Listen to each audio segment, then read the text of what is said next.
เจริญพรท่านสาธุชนทั้งหลายวันนี้รายการธรรมดาจากวัดพุทธปัญญาเมืองพอมานารัฐแคลิฟอร์เนียประเทศสหรัฐอเมริกามาพบกับท่านสาธุชนในวันอาสาฬหบูชาตรงกับวันที่10 กรกฎาคม 2568 เป็นวันอาสาฬหบูชาต้องทักทายว่าสุขสันต์วันอาสาฬหบูชาแก่ท่านสาธุชนทุกท่านวันนี้ก็มาช้าแล้วก็รูปแบบเปลี่ยนไปเนื่องจากสตรีมยาร์ดที่เคยใช้ถ่ายทอดไม่ทำงานเข้าไป3 ครั้งมันบอกว่าเข้าไม่ได้ไม่สามารถจะเข้าเพจนี้ได้ก็เลยต้องกลับมาใช้มือถือเหมือนเดิมเจริญพรโยมประสิทธิชัยเจริญพรโยมอุบลอินทวงศ์อาจารย์ทิติโยมรัตตินันท์นมัสการทางวัดปราสาทเพิ่งเสร็จการเวียนเทียนอนุโมทนาสาธุขอให้บุญนี้จงคุ้มครองท่านสาธุชนให้อยู่เย็นเป็นสุขโยมธนเทพยิ่งสมบัติโยมสุนิตวงศ์สุเทพโยมเอกพลพุ่มบัวขอกล่าวคำว่าสุขสันต์วันอาสาฬหบูชาท่านอาจารย์ทิติวรทินโนได้นำญาติโยมเวียนเทียนเรียบร้อยแล้วคุณธนเทพคงจะไปเวียนเทียนวัดเทพประวงศ์วรารามทุกคนหัวใจเดียวกันมุ่งสู่องค์สมเด็จพระสัมมาสัมพุทธเจ้าและพระสาวกทั้งหลายคุณประสิทธิชัยคุณโจ้วันนี้คุณโจ้จะมาวัดก็ได้นะในทางแคลิฟอร์เนียเพิ่งสว่างแล้วเราก็จะมีการทำบุญวันพระ15 ค่ำในวันนี้ก็เป็นการทำบุญวันอาสาฬหบูชากันคืนนี้เราก็เริ่มที่จะพูดธรรมะกันถึงเที่ยงคืนและสว่างปีนี้ท่านอาจารย์ดร.มารุตท่านอาจารย์พัชรพลมาอยู่ด้วยก็คงจะได้คุยธรรมะกันแบบสว่าง ช่วยกันเขียนเยอะๆสุขสันต์วันอาสาฬหบูชาขอคนละ1 ประโยคนะสุขสันต์วันอาสาฬหบูชาโยมอุบลส่งดอกไม้มาด้วยพอดีวันนี้มีธุระข้างนอกก็คงจะต้องสรุปกันไวๆวันอาสาฬหบูชา ก็แปลว่าวันบูชาในเดือน8เราไปบูชาใครว่ากันตามวันก็เรียกว่าเป็นการบูชาพระธรรมนะสุขสันต์วันอาบูชาโยมวัชรินทร์ศิริรัตน์โยมจิดาภาพรหมประทีปโยมกัลยาว่องทิพย์คงคาก็มีการกล่าวกันแบบนี้พูดถึงวันเช่นว่าวันวิสาขบูชาบูชาพระพุทธองค์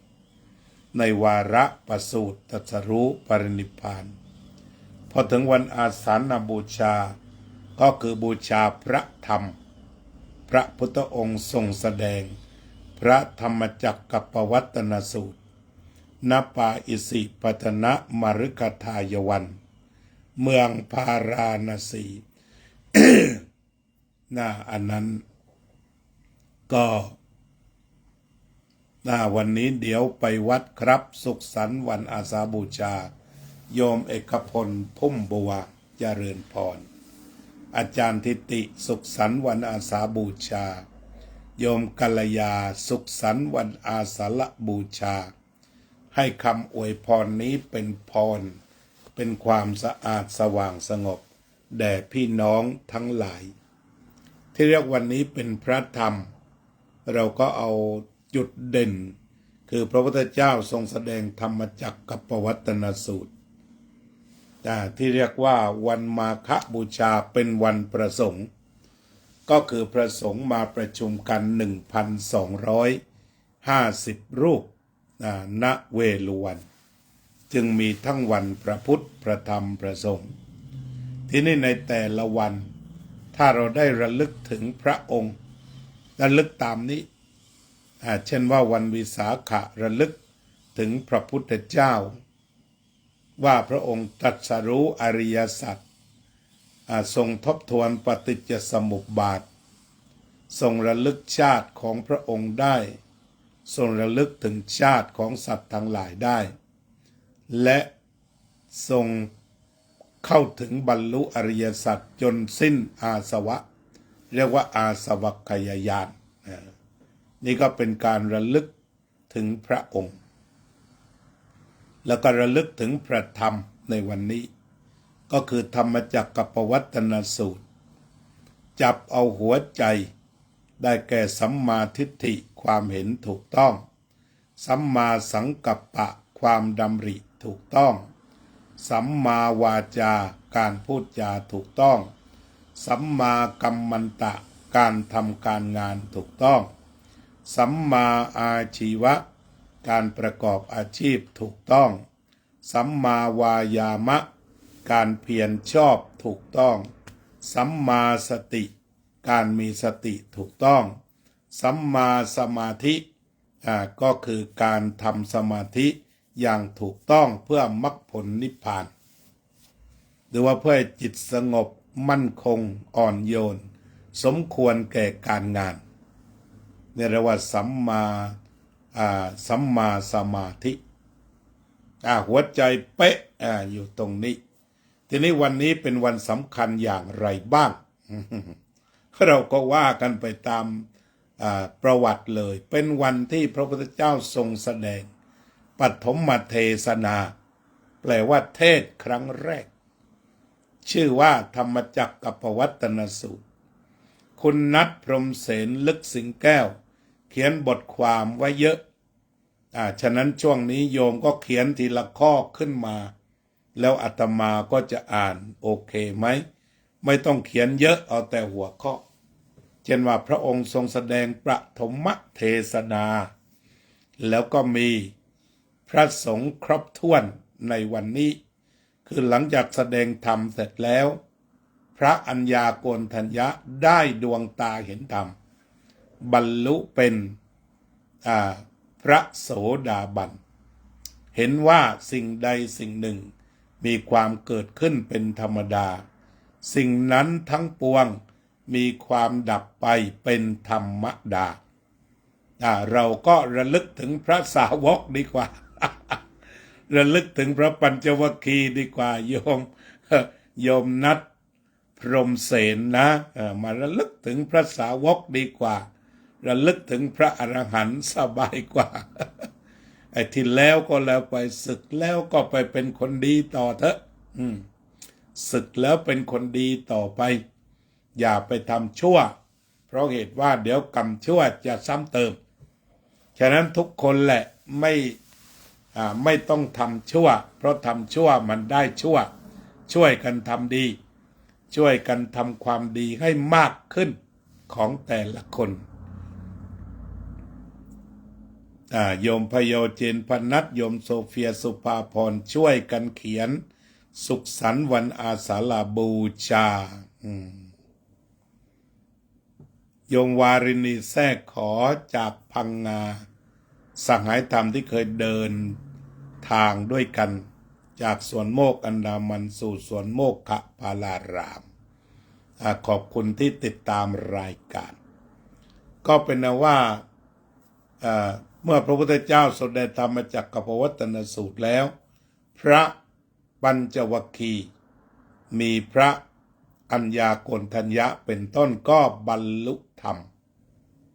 เป็นพระโสดาบันเห็นว่า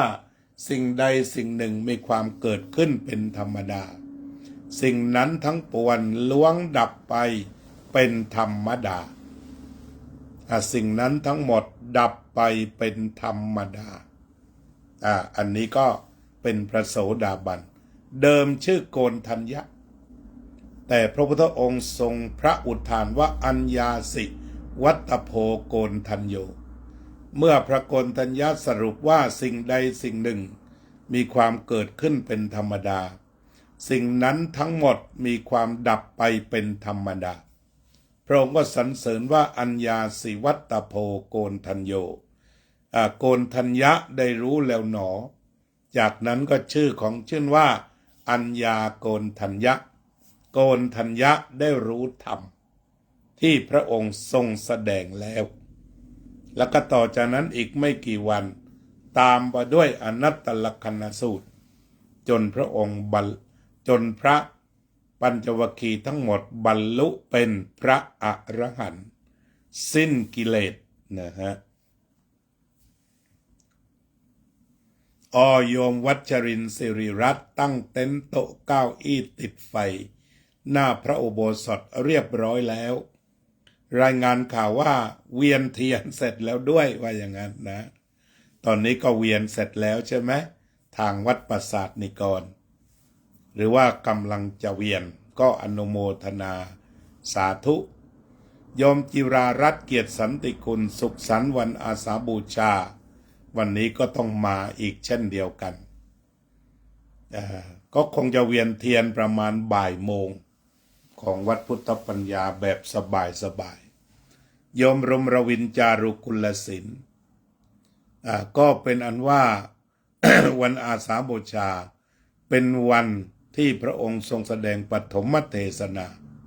แล้วก็เป็นวันแรกที่พระรัตนตรัยครบกล่าวคือเมื่อก่อนนั้นมีพระพุทธและพระธรรมแต่พอถึงวันอาสาบูชาก็มีพระสงฆ์เกิดขึ้นในโลกคือพระอัญญาโกณทัญญะ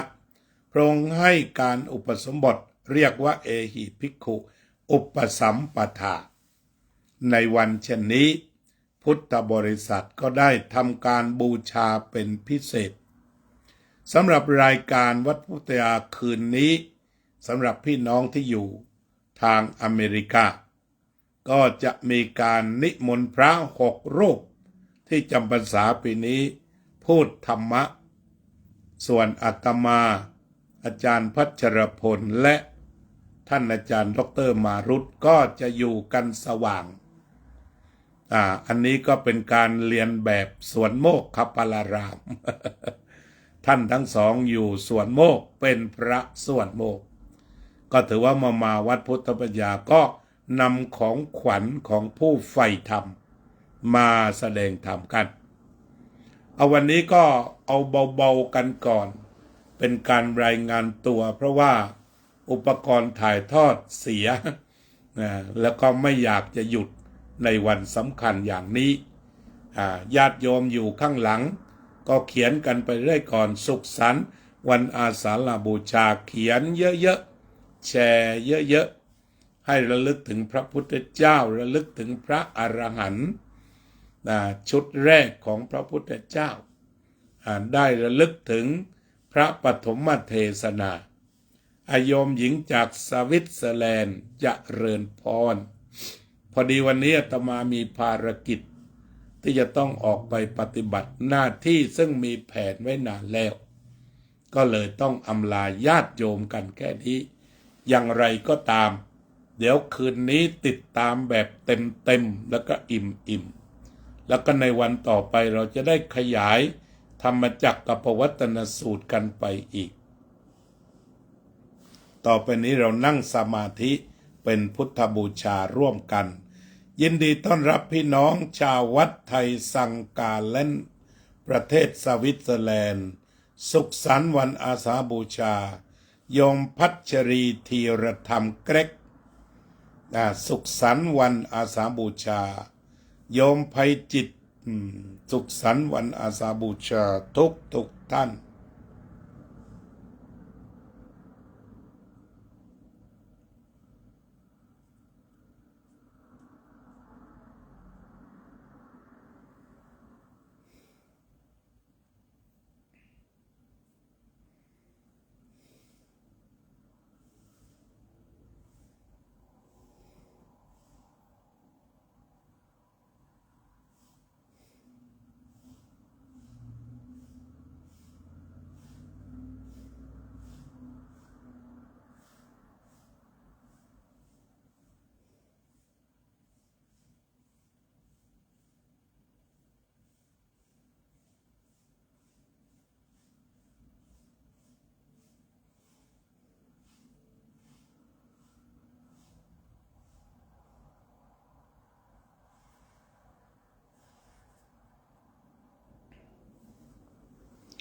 สัพเพ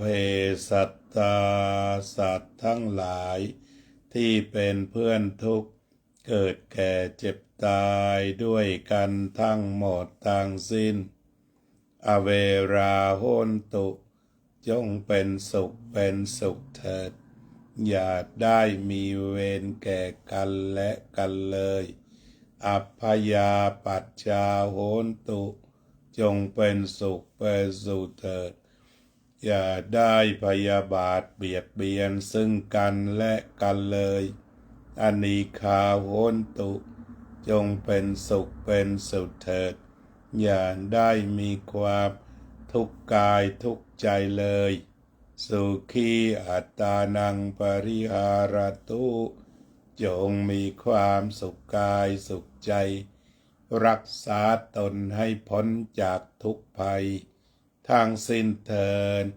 อภิวาทนาสีลิสะนิจจังวุธาปัจจายิโดจัตตารโอธรรมาวัฏันติอายุวันโนสุขังพลัง